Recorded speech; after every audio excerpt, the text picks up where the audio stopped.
Around the time that I made the Metal Gear Rising video and my experience with the speedrunning community, a couple of interesting things have been happening. The first being that this video was the one that YouTube decided to promote. You know, the throwaway video that you made since it was going to get scrapped out of the updated video anyway for time that somehow deserves more attention than the 2-month project you had to rewrite 4 times. It sucks that the video that most people got a first impression on me was from me complaining about some video game community that I kinda want to give my 10 cents about.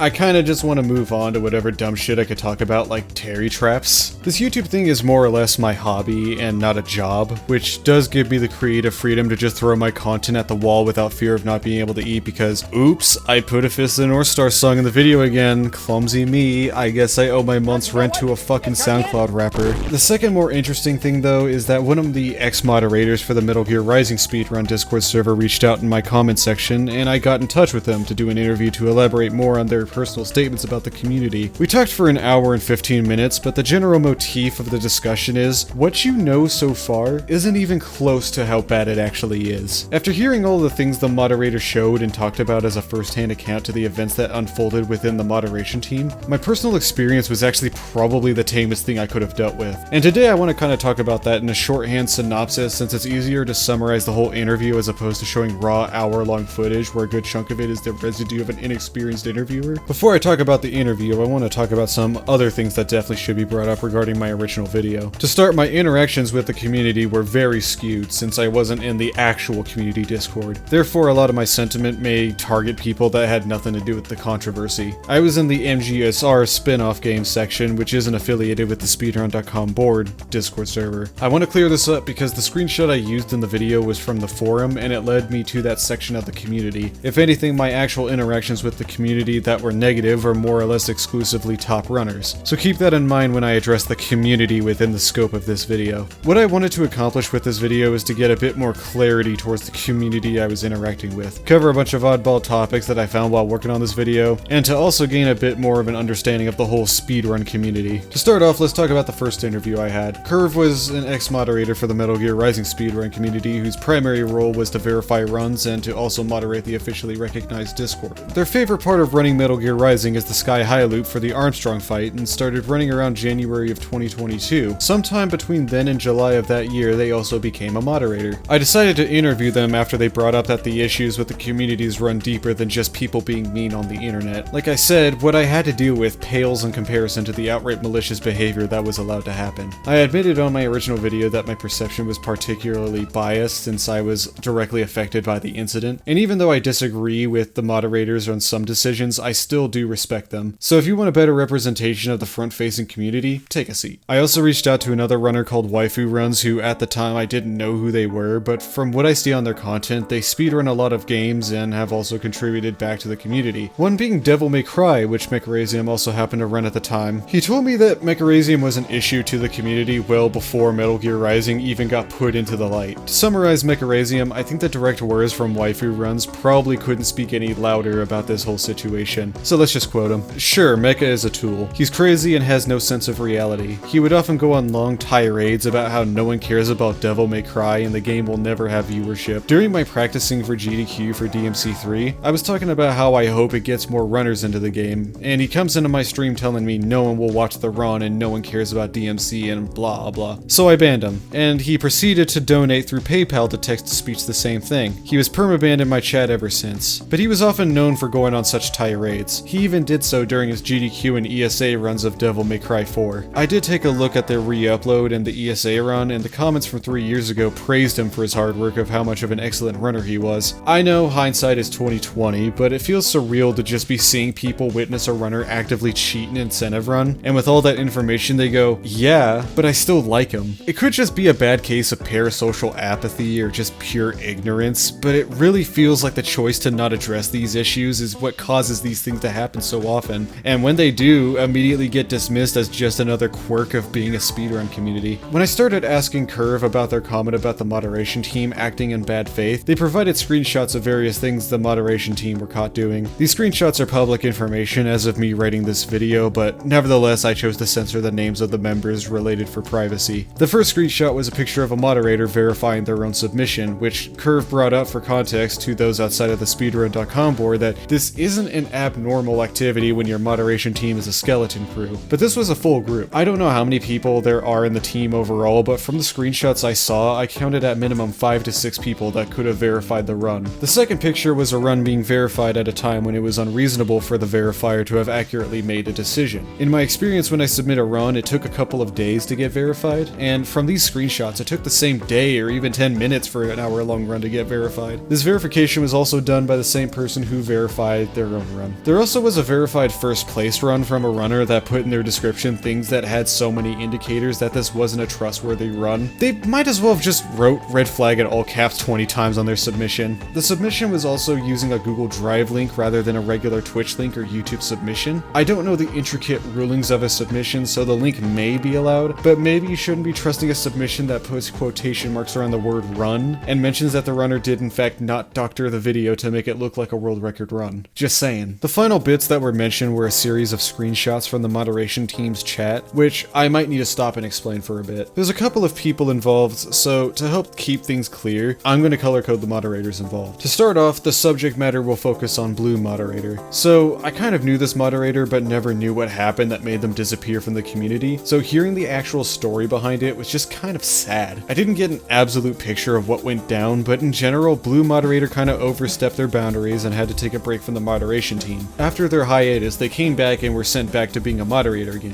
which at this point, Red Moderator exclaimed that they shouldn't be here because they almost ruined the community. Mind you, this discussion was 5 months after SGDQ. It takes balls to have the audacity to be putting down someone like this for a mistake when you allowed a self-admitted cheater to run within your group. Rightfully, another moderator, which I will call Purple Moderator, indirectly told Red Moderator to back the fuck off, especially since they were guilty of abandoning the moderation team for a period of time over a minor disagreement.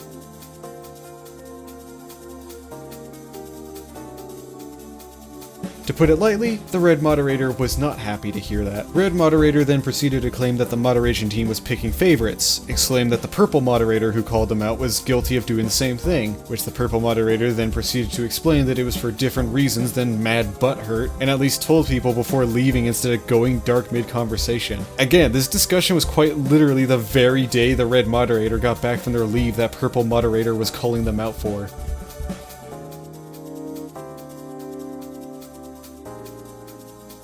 Eventually, Orange Moderator got involved, who from what I can see in the context of the discussion is a super mod or just has more overall power to the moderation team as a whole, and instead of actually telling off Red Moderator for being rude, decides to just brush it off and start telling Purple Moderator that they're causing the problem because they're refusing to let Red Moderator have a discussion.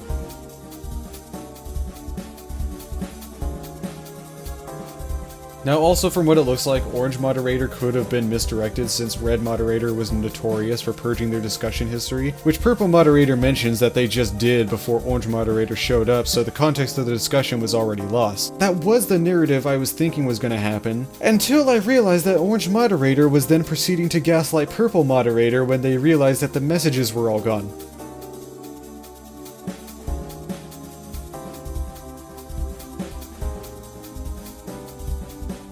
So, they totally knew all about it, but chose instead to gang up on someone that was reasonably mad. It kinda just sucks to know that Purple Moderator was dealt like that. From what I saw, that mod was also very mad at Blue Moderator for their mistake, but they knew that they were brand new to this whole moderation thing. And they did at least go out of their way to let them know that while the decisions that they made were really bad, they know that it's not really accomplishing anything by punching down someone inexperienced and discouraging them from learning or improving on that error. Purple Moderator feels like they're the kind of person you really want on your team that aren't afraid to hold others accountable, but they still know that mistakes are going to be inevitable, and making it a learning opportunity is better than just outright making it unacceptable and branding people as failures over every error. It just kind of feels like a damn shame that petty bullshit led to 2 moderators leaving the team.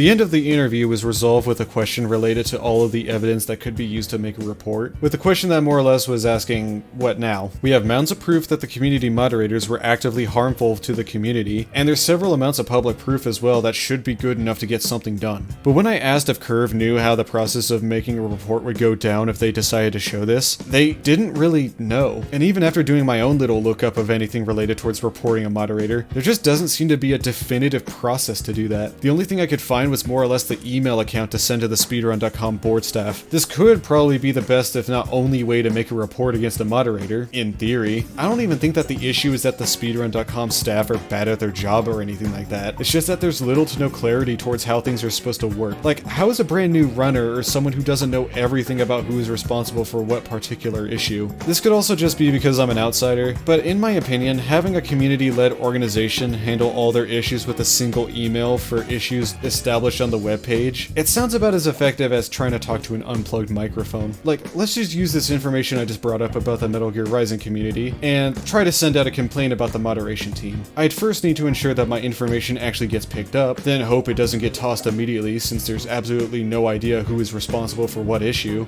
Maybe they might take you seriously if they haven't already dismissed you as a rando that was probably butthurt that they got banned for being homophobic. And then what now? Do they do their own investigation? How much evidence do I even need to show that this was a common issue? Most of what I have to use as a report can probably already be dismissed since it was information on behalf of another user. Who knows? With so many variables that can be used against you, it really makes you start to wonder how one can even really start to get someone to look into this. And from what I usually see, the easiest way is the most direct. You make a complete spectacle of the incident. You make 10-minute videos making some wild expose and maybe sprinkle some white lies to emphasize how bad the issue actually was. Maybe it might make enough views for people to feel sorry about it. If you make enough of a big stink about the issue, then you make it so that it can't be ignored. Does that change anything? No. It only just makes things worse where evidence gets mixed with conjecture and now there's no way of telling if what was actually said was true. And in committing to a personal crusade against boogeymen you didn't even know 3 weeks prior, you also committed to providing disservice to the people who were hurt the most. That's why I feel like there should at least be some clarity towards how this process should actually be done, so the most effective tool a reporter has shouldn't need to be the nuclear one. Looking at how so many people have been asking this question so many times, it could either be because people just don't know how to follow basic instructions, or that there just really isn't good enough of an indicator to know what the process should be like because there never really was an established process. Now, while I was looking into the speedrun.com team, I did find an old Reddit post that mentioned that the speedrun.com staff have at least tried to give less power to the moderators to avoid abuse of it, but their idea was kind of shittier than just doing nothing. Around 2020, the website admins made a choice to prevent game moderators' abilities to ban users from submissions, and now have to submit evidence to the staff if they want to get someone banned from their respective board. I don't think I need to explain why this was a bad idea, but putting a hub and spoke model on a basic responsibilities for a website where even 1% of those users that are bad actors is kind of a really bad idea. It could make the count of issues a staff member is going to need to be handling reach hundreds, if not thousands a week. And that doesn't even take into consideration that the speedrun.com staff, they're sure as hell not going to know anything about your game most of the time, so cheaters are probably just going to get away scot-free most of the time. This rule was so universally hated that the team decided to revert the change. I feel like I wanted to bring this up mainly because it lets me know that this has been a common issue for the staff trying to find a way to coordinate with the boards, so that it's in a way that it doesn't step on the community's toes. I want to close out this video with probably the most confusing part of the whole story, regarding the only part of the story I didn't talk about prior, since I figured it wasn't even worth talking about. On the stream Mecharazium did, he gave a big fat speech to close out his world record run, which I'm fairly sure that not a lot of people have actually seen, mainly because it was at a point where it would have been 10 PM Central Time. So most people would have just checked out already, and the original stream was taken down because of the controversy. However, I found that someone re-uploaded the stream, and I listened to what they had to say. So let's talk about what they brought up. The start of the speech mentions that he was able to attend GDQ by working hard enough to reach a point where he became a top runner, and mentions that you shouldn't focus on the top runs if you want to maintain success, which are very good points to give out to avoid a first-timer burning out from trying to take on everything all at once. But the way his speech composes this message treats it like progression is like a physical sport, where success can be directly influenced by how much effort you put in over time for a particular profession.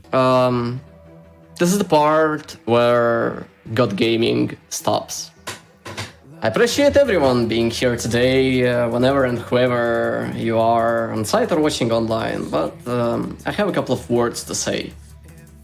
I suppose 3 minutes for 2 runs I've done today, and maybe like the DMC4, where I've done roughly the same thing will be enough, so I won't waste my time.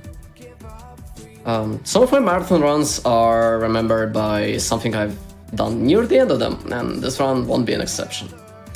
The reason I'm here is because I took my time solving and researching some problems in the games that were interesting to me.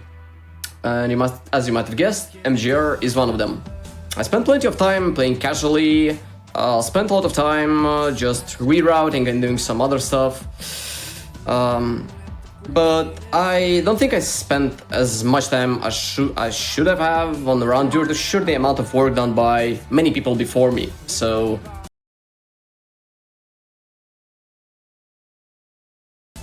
and many others, which in return allowed me to play MGR here today to you, while only having around 6 hours total on live split. I come from the games where the skill and time saves is achieved by mastering the insights of the game, so DMC4, Hitman, Prince of Persia, MGR, and a couple of others. I thought that instead of focusing on the best result on the leaderboard and limiting your potential to that one single run there, one should instead focus on his mistakes and his approach to the game and polish his gameplay rather than endlessly comparing yourself to others that leads to the loss of the said potential.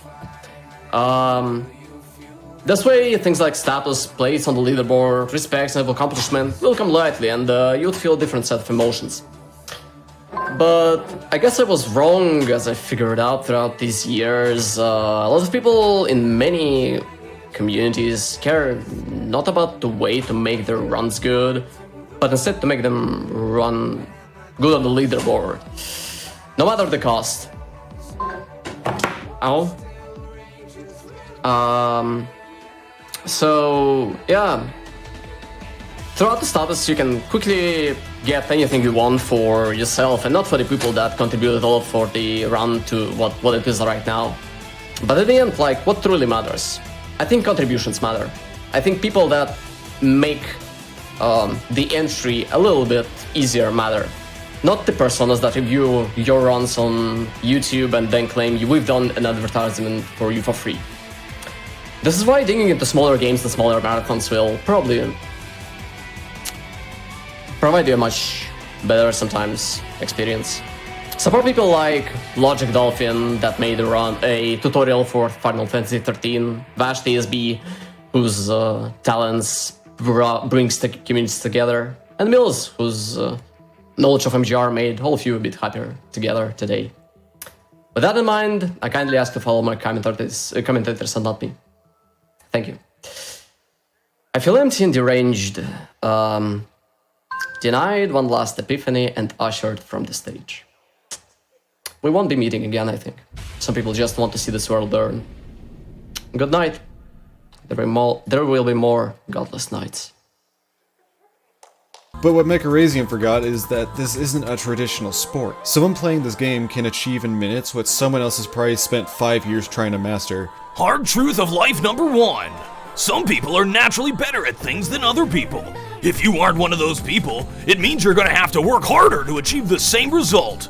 Hard truth over. And that's not really a bad thing, since that just means that your community is that much more accessible to the public. I don't really identify speedrunning as a traditional sport, but more as a collaborative effort for personal progression. I can guarantee you that not a lot of the people who have a top run have made an effort to find every fine detail of the game. And the ones that do, sure as hell aren't going to keep that information to themselves because that's what jerks do. If you want to have a healthy community, you need to put everyone on a level playing field, which incentivizes runners to find new ways to run the game. Which then, that work is returned into a positive feedback loop of healthy collaboration where it makes everyone better at the game. This becomes an environment where the help section isn't plagued by basic questions that could be answered with 10-second fandom page lookups, into actual questions that someone might have that probably was never asked before, which then returns back into that feedback loop to help out others in the long run. This is what a lot of us like to call a healthy community. The issue with the Metal Gear Rising community wasn't so much because Mean Man being mean to me, but because of top runners that treated runners and their own staff like trash, and then creating an environment where almost every interaction for those who wanted to improve had to deal with the droning drivel of some 30-year-old egotistical maniac just to explain something you could have said in 5 words or less.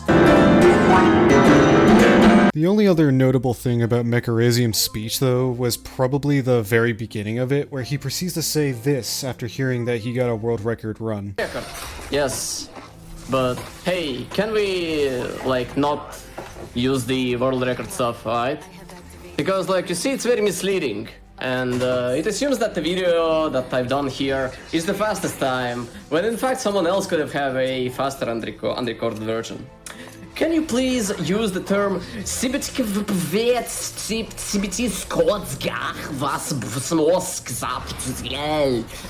also known as currently best known time, with publicly available evidence created by like someone else that follows the rules of the speedrunning community, a specific game that has been verified and approved by select members of speedrunning community that has considered moderators of said game on speedrun moderator future in the future.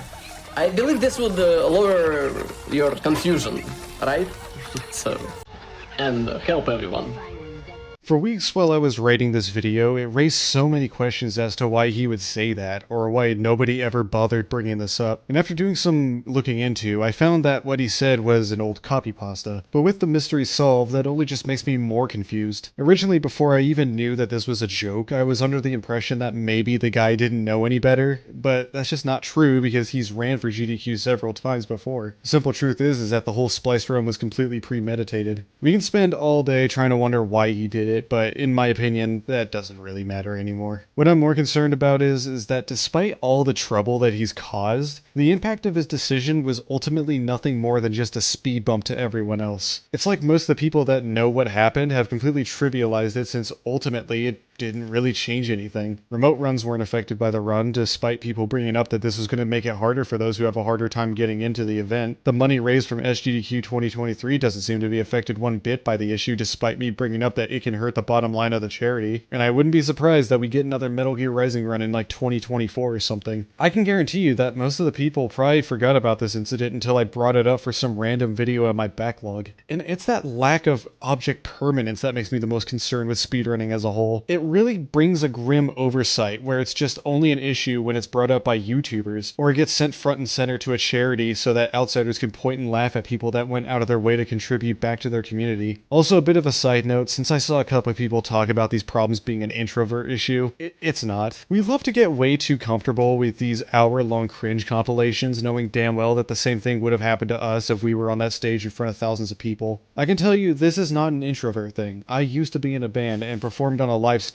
when I was like 13. It's not a fun time when you fuck up on a stage, and it's really not fun when you're finally done with that performance and then you realize people recorded it. I have to live my life knowing that there is on someone's phone a video of a pigeon shitting on my shoulder mid-song, and I had to play the song for another 3 goddamn minutes. I guess what I'm trying to say is, there's more to the issue than just because someone is an introvert, and dismissing the problem with that excuse is completely counterproductive towards actually finding a solution. In recent years, you might have seen these horror stories being brought up by people that document big issues that happen, like this one where you hear about cheaters, manipulators, or just outright malicious people. It's very apparent that a lot of people that have heard these kinds of stories, more likely than not, have gotten used to hearing about some issue of the week, completely dismissing the problem as just speedrunners being speedrunners. The problem has nothing to do with the people in the community, it's just that they shouldn't have gotten this bad in the first place. I genuinely don't think people who get into speedrunning or any particular community-dependent activity start out as malicious. And the ones that are malicious already probably have been weeded out by the moderation team. A person becoming someone that is looked up to is when it becomes a potential problem. This newfound responsibility is also a heavy burden for some, where a hobby turns into an obligation and even the most minor mistake could be self-reflected as a tarnishment of your reputation. Whenever I see a cheater get interviewed, they cite that the reason why they did it most of the time was because they felt like they deserved to have that achievement, but always felt like they had it ripped away from their hands for whatever reason. It's just so easy to be that person you want people to think of you as, so what harm can possibly be done from a simple lie? I think the consequences of cheating are self-explanatory to the viewer, but I can guarantee you that most of the people watching this video probably think highly of themselves and can't ever think of doing such a reckless thing. Now take that idea in your head and look back at some of the things you did as a kid or commented on some social media site that you conveniently deleted. Everyone has done a pretty bad thing in their past, and while it may not be to the magnitude of what we're talking about here, the important thing is that you probably learned from that experience or learned from others about how not to be a douchebag. That blue moderator did a really bad thing, but I can tell you that they probably learned from that and used that experience to better themselves despite almost having everything they did being on record. It's the people that don't learn from that or just never receive consequences for their actions that tend to be where that problem turns into a nightmare for the community. Okay, I'm kind of done with armchair psychology for now, but the last thing I want to talk about is that speedrunning is a really cool thing to get into. It allows you to experience completely new perspectives and even allows you to broaden your taste, which can be a really good thing for you to experience. But that shouldn't come at the cost of making everyone around you miserable. Nobody deserves to be put in the position these people had to be in, and if you do see it, gather proof and tell others about it. After all, nobody helped anyone by being a stranger.